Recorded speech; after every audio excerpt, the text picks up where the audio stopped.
Welcome back to DLS news. आइए बात करते हैं दोस्तों, आज 6 जून 2020 शनिवार हो चुका है और जानेंगे देश भर की तमाम 50 बड़ी खबरों पर नजर डालते हैं। सीधे बात करते हैं पहले अपडेट की। मोदी सरकार ने एक बड़ा फैसला लिया है, सभी नई सरकारी स्कीमों पर ब्रेक लगा दिया। जी हां, दरअसल आपको बता दें, चीनी वायरस के संकट के बीच प्रधानमंत्री नरेंद्र मोदी गवर्नमेंट की तरफ से एक बड़ा फैसला लिया गया है, जिसके तहत मार्च 2021 तक देश में कोई भी नई सरकारी योजना शुरू नहीं की जाएगी। हालांकि दोस्तों, ये रोक प्रधानमंत्री गरीब कल्याण योजना और आत्मनिर्भर भारत से जुड़ी योजनाओं पर लागू नहीं होगी, लेकिन नई सरकारी स्कीमों को नहीं लागू करने का फैसला लिया गया है। वित्त मंत्रालय की ओर से जारी बयान में कहा गया है कि चीनी वायरस की वजह से जारी आर्थिक संकट में खर्चों में कटौती के तहत यह फैसला लिया गया है। हालांकि आत्मनिर्भर भारत बनाने के लिए कोई भी नई योजना लागू करनी पड़ी तो सरकार जरूर करेगी। चलिए अगला अपडेट है दोस्तों, फसल लोन पर बड़ी राहत मिली है। किसानों को ब्याज में छूट की तारीख को 31 अगस्त तक बढ़ा दिया गया। भारतीय रिजर्व बैंक यानी कि RBI ने अब दोस्तों इस लोन पर भी 31 अगस्त तक छूट का ऐलान कर दिया है, यानी कि जून जुलाई अगस्त 3 महीने अगर किसान भाई लोग लोन की किस्त नहीं भी चुका पाते हैं, फसल लोन को नहीं भी चुका पाते तो भी कोई दिक्कत नहीं है। Officially reserve bank of India की तरफ से ये ऐलान कर दिया गया है। चलिए अगला अपडेट है दोस्तों, GST काउंसिल की मीटिंग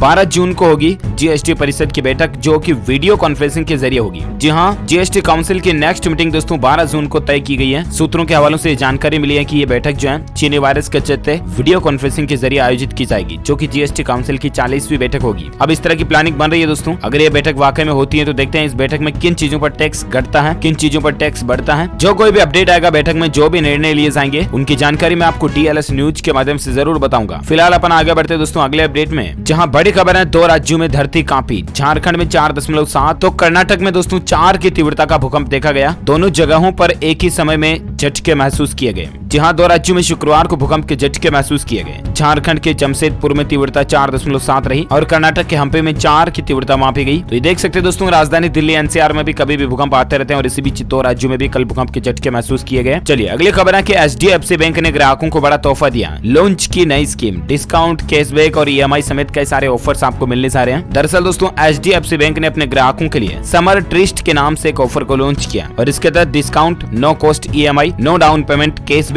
रिवार्ड पॉइंट समेत कई सारे ऑफर्स आपको दिए जाएंगे। ये ऑफर बैंक के कार्ड, EMI, लोन और पेजा ऐप पर आपको मिलेंगे। बैंक की तरफ से बयान जारी करके बताया गया है HDFC बैंक की तरफ से क्या क्या ऑफर्स मिल रहे हैं। तो iPhone SE के ऊपर एक्सक्लूसिव डिस्काउंट मिल रहा है अगर आप उस कार्ड से ऑर्डर करते हो तो। इसके अलावा देख सकते हैं आप चुनिंदा ब्रांड्स पर आपको डिस्काउंट और कैशबैक भी मिल रहा है। HDFC बैंक की तरफ से ऑफर्स निकाले गए हैं। Personal loan, gold loan, credit card loan, property loan, business और होम लोन के ऊपर भी ऑफर्स मिल रहे हैं। तो ज्यादा जानकारी आप देख सकते हैं। चलिए अगली खबर है दोस्तों, चीनी वायरस का इफेक्ट देखिए। सोशल डिस्टेंसिंग बनाए रखने के लिए बैंक जो है ना, वो अब कॉन्टेक्ट लेस ATM तैयार कर रहे हैं, यानी कि अब आपको आपके मोबाइल के एप्लीकेशन से सिर्फ QR कोड स्कैन करना होगा और ATM मशीन से आपका कैश बाहर निकल कर आ जाएगा। आपको ATM मशीन को टच करने की भी जरूरत नहीं पड़ेगी, यानी कि बिना टच ATM मशीन से पैसा निकल जाएगा। बैंक इस तरह के कॉन्टेक्ट लेस ATM की तैयारी कर रहे हैं ताकि चीनी वायरस का संक्रमण ना फैले। इन्फेक्शन को बचाने के लिए बैंकों की तरफ से इस तरह की योजना शुरू की जा रही है और उम्मीद आपको बहुत जल्द इस तरह की टेक्नोलॉजिकल ATM मशीनें देखने को मिलेगी। चलिए साथ ही अगला अपडेट है कि 11 जून से खुलेगा प्रसिद्ध बालाजी मंदिर। 6000 भक्त प्रतिदिन दर्शन कर पाएंगे। जहाँ तो आपको बता दें, तिरुमला के पास भगवान वेंकटेश्वर के प्रसिद्ध पहाड़ी मंदिर को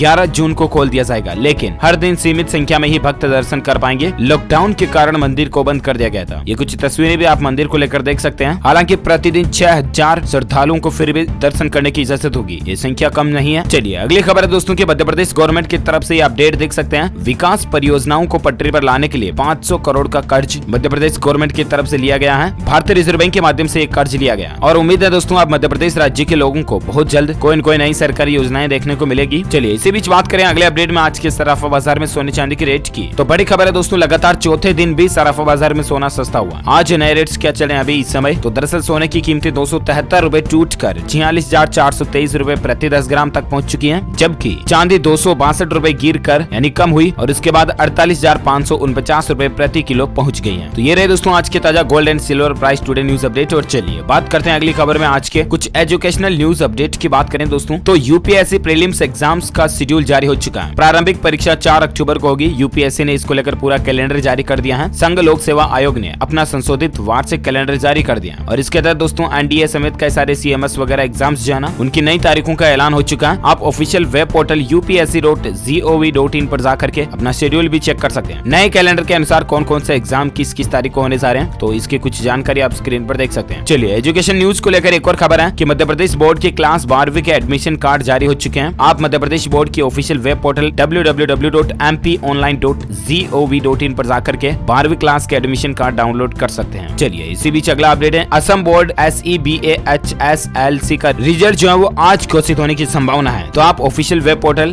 sebaonline.org पर जाकर के चेक कर सकते हैं। मीडिया रिपोर्ट्स के मुताबिक दोस्तों आज सुबह 9 बजे इसके नतीजे आ सकते हैं। हालांकि कोई कंफर्म अपडेट नहीं है, लेकिन देखते हैं। फिलहाल अगला अपडेट देख सकते हैं कि असम के PAT एग्जाम 2020 को लेकर आवेदन करने की लास्ट डेट को बढ़ा दिया। जहां असम पॉलिटेक्निक एडमिशन टेस्ट यानी PAT की एप्लीकेशन फॉर्म भरने की लास्ट डेट को 10 जून तक बढ़ा दिया, यानी कि अब स्टूडेंट्स लोग जो है 10 तारीख तक अप्लाई कर सकते हैं। चलिए इसी बीच बात करें दोस्तों अगले अपडेट में आज के ताजा मौसम समाचार वेदर न्यूज अपडेट को लेकर बड़ी खबर देख पा रहे कि इन राज्यों में 6 से लेकर 9 जून के बीच तूफानी बारिश आ सकती है, ओले भी गिर सकते हैं। कौन कौन से राज्यों में भारतीय मौसम विज्ञान विभाग की तरफ से अलर्ट और चेतावनी जारी की गई है, तो आइए आपको बता दें पूरी जानकारी विस्तार से। हाल ही में आपको पता होगा कि निसर्ग तूफान में महाराष्ट्र और गुजरात के अलावा इसके आसपास से जुड़े कुछ राज्य जैसे मध्य प्रदेश, छत्तीसगढ़ और अन्य राज्यों में भी भारी बारिश और तबाही देखी गई, राइट। लेकिन अब दोस्तों मौसम विभाग की नई चेतावनी के अनुसार 6 से लेकर 9 जून तक के बीच में राजधानी दिल्ली, NCR, इसके अलावा उत्तर प्रदेश और बिहार में तेज बारिश होने की संभावना है। मौसम को लेकर और एक अपडेट देख सकते हैं। कुछ तस्वीरें देखिए, हिमाचल प्रदेश की चोटियों पर बर्फबारी हुई है, शिमला में भारी बारिश देखी गई, ओलावृष्टि से फसलों को नुकसान हुआ।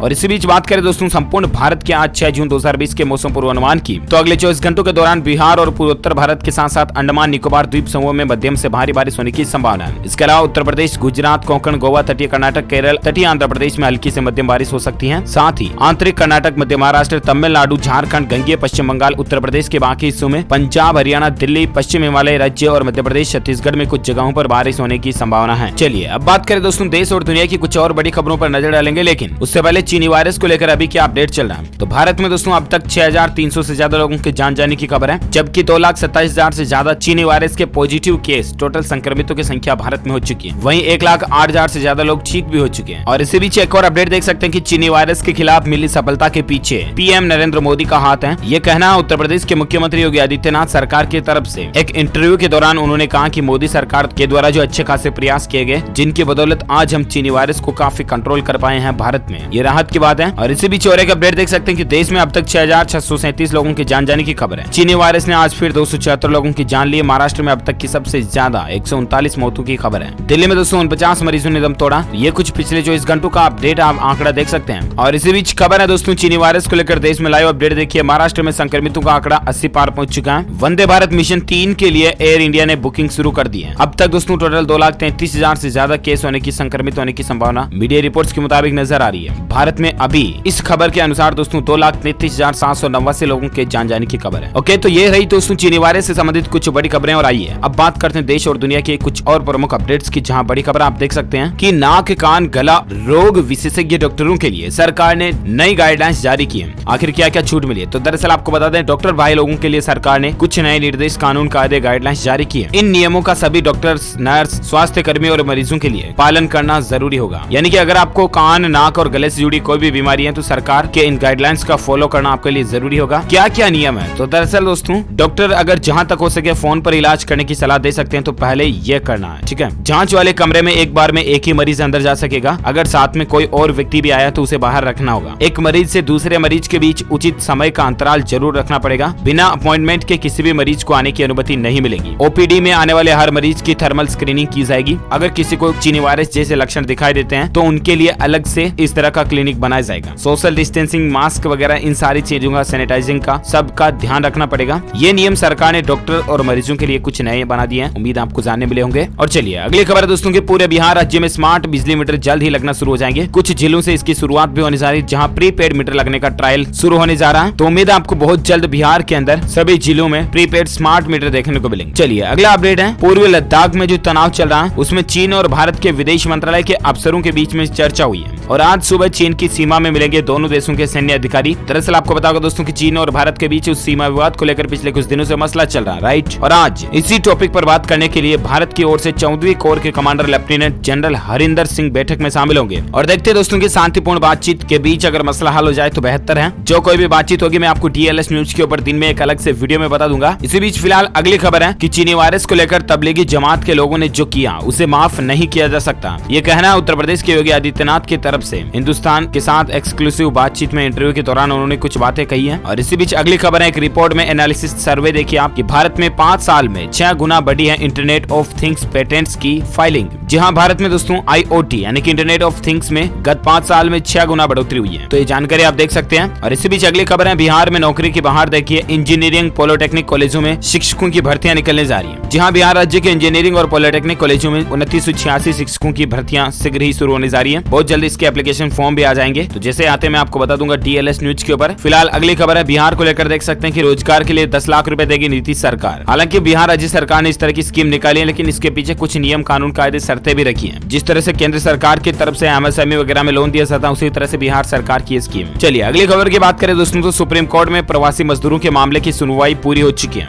9 जून को इस पर फैसला आएगा। लेकिन आपको बता दें कि सरकार को आखिर सुप्रीम कोर्ट ने क्या दिशा निर्देश दिया है। तो दरअसल सुप्रीम कोर्ट ने प्रवासी मजदूरों के पलायन के मामले पर सुनवाई पूरी कर दी है। सुप्रीम कोर्ट ने इस मामले में आदेश को सुरक्षित रखते हुए मंगलवार यानी 9 जून को आदेश देने की बात कही है। सुप्रीम कोर्ट ने सुनवाई करते हुए कहा कि हम सभी मजदूरों को वापस पहुंचाने के लिए 15 दिन दे सकते हैं। कोर्ट ने कहा कि राज्य हमें ये बताएं कि लोग घर वापस लौट रहे हैं, उन्हें रोजगार देने का क्या इंतजाम है। तो देखते हैं आखिर कुल मिलाकर के 9 जून को फिर क्या फैसला आता है सुप्रीम कोर्ट की तरफ से, बताएंगे आपको। फिलहाल अगली खबर है कि CBSE ने कुछ छात्रों को राहत दी है। एक ऐसी कैटेगरी के छात्रों के लिए जो अगर एग्जाम देने लायक नहीं है या उनकी कोई समस्या है, तो उनको एग्जाम देने की जरूरत ही नहीं है। एग्जाम में शामिल नहीं होने का विकल्प उनको दिया गया, यानी एग्जाम नहीं देने की छूट मिलेगी। किन स्टूडेंट्स को? तो दरअसल दोस्तों दिव्यांग स्टूडेंट्स के लिए CBSE ने 10वीं 12वीं के छात्र छात्राओं को बड़ी राहत दी है। CBSE ने इन छात्रों को परीक्षा में शामिल नहीं होने का विकल्प भी दिया। अगर ये छात्र परीक्षा में शामिल नहीं होते हैं ना दोस्तों, तो फिर इनको पास उनके पुराने मार्क्स के अकॉर्डिंग, उनकी सिविल के अकॉर्डिंग उनको मार्क्स देकर के पास किया जाएगा, ऐसा है ना। और इसी बीच अगली खबर देख पा रहे पाकिस्तान सरकार का एक फैसला देखिए, 1 किलो TD मारने पर मिलेंगे 15 रुपए। जी हाँ, पाकिस्तान के प्रधानमंत्री इमरान खान ने देश की आर्थिक बदहाली को दूर करने का एक आइडिया निकाला, और आइडिया भी ऐसा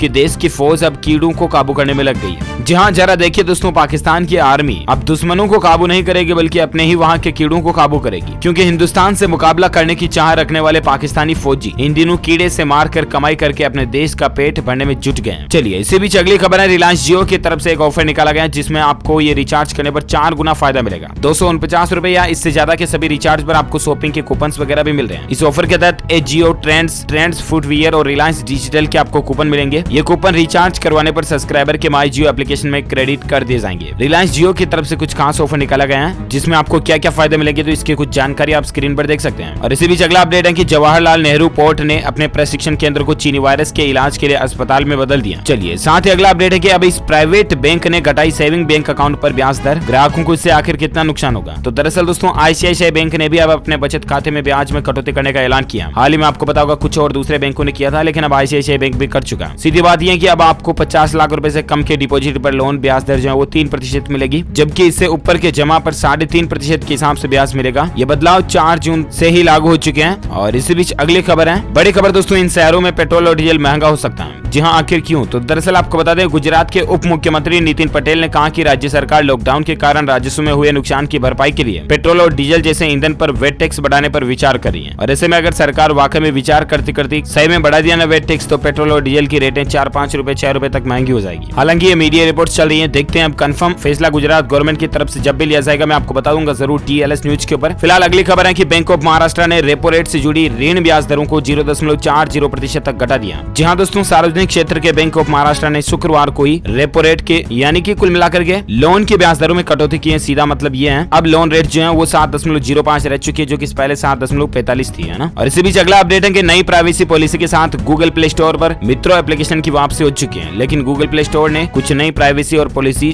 शर्तों को माना, उसके बाद ही हुई है। और इसी बीच अगली खबर है, नई सुविधा देखिए, LIC पॉलिसी धारकों के लिए अच्छी खबर है। 30 जून तक आप घर बैठे ही ऑनलाइन कर सकेंगे मैच्योरिटी क्लेम। इसके लिए बस आपको एक ईमेल करना पड़ेगा। जी हाँ, चीनी वायरस महामारी और लॉकडाउन को देखते हुए भारतीय जीवन बीमा निगम यानी कि LIC ने कहा कि मैच्योरिटी क्लेम पाने के लिए अब ग्राहकों को LIC की ब्रांच जाने की जरूरत भी नहीं होगी। अब वो घर बैठे ही इसके लिए आवेदन कर सकेंगे। और ऐसे में दोस्तों LIC के अनुसार इसके लिए पॉलिसी धारक को पॉलिसी KYC दस्तावेज डिस्चार्ज फॉर्म वगैरह जानकारी तो देनी पड़ेगी, ठीक है ना। लेकिन लॉकडाउन के दौरान जो मिल रही है ये सुविधा, इसको 30 जून तक बढ़ा दिया LIC ने, है ना। ओके दोस्तों, तो इसी कड़ी में आज दिन भर की तमाम बड़ी खबरें हेडलाइंस न्यूज का अपडेट खत्म होता है, आप मुझे नीचे कमेंट करके बताना जरूर की क्या आपने भी बीमा, जीवन बीमा लिया हुआ है या नहीं, हेल्थ इंश्योरेंस आपने करवाया हुआ है या नहीं। आप मुझे कमेंट करके यस अथवा नो लिखिएगा और साथ ही दिल से इस वीडियो को लाइक करना, ज्यादा से ज्यादा अपने दोस्तों के साथ फेसबुक और व्हाट्सएप पर शेयर भी करना। और अगर आप DLS न्यूज चैनल पर पहली बार आए हैं ना, तो चैनल को सब्सक्राइब करके बेल आइकन जरूर दबा देना, ताकि आपको रोजाना के ताजा अपडेट्स तुरंत आपके मोबाइल पर मिलते रहेंगे। Thank you, take care, goodbye, जय हिंद, जय भारत, वंदे मातरम।